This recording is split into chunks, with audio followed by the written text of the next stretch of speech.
My mother was Sue Sarafian-Jehl.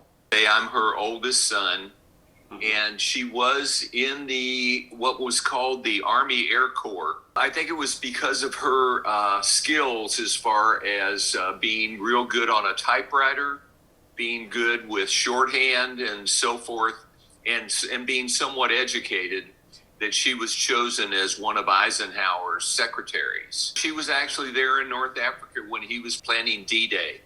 And I remember her saying that she had never seen somebody so tormented, because he knew how many people were going to die.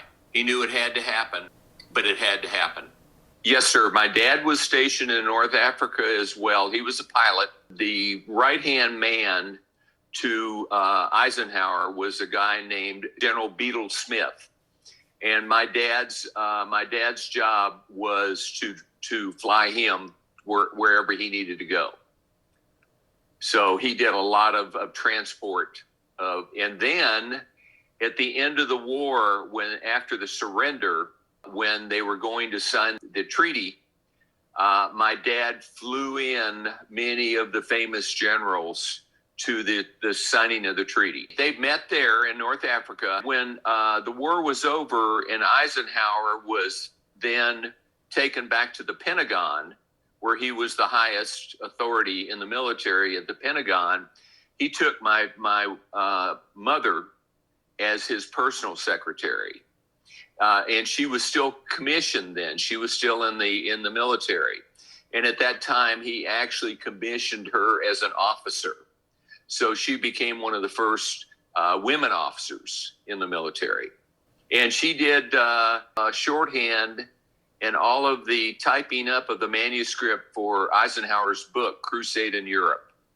This one was co-authored by Eisenhower's wife and his daughter. And my mom is mentioned in there as well.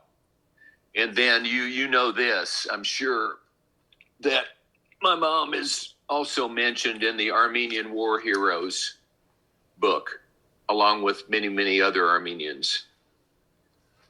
My grandmother and grandfather on my mother's side were Armenian. They had come over from Armenia. And my mom learned from my grandmother very well how to cook. She was an incredible cook and could really cook Armenian food, what I would call the correct way. Typically, when they made dolma, they stuffed not only cabbage, but also squash and tomatoes and green peppers and so on and so forth. And it was quite a process. Well, the language, I picked up on a few things here and there. I do remember Inch Besses and Shadlabam, and I'm probably not even pronouncing them right.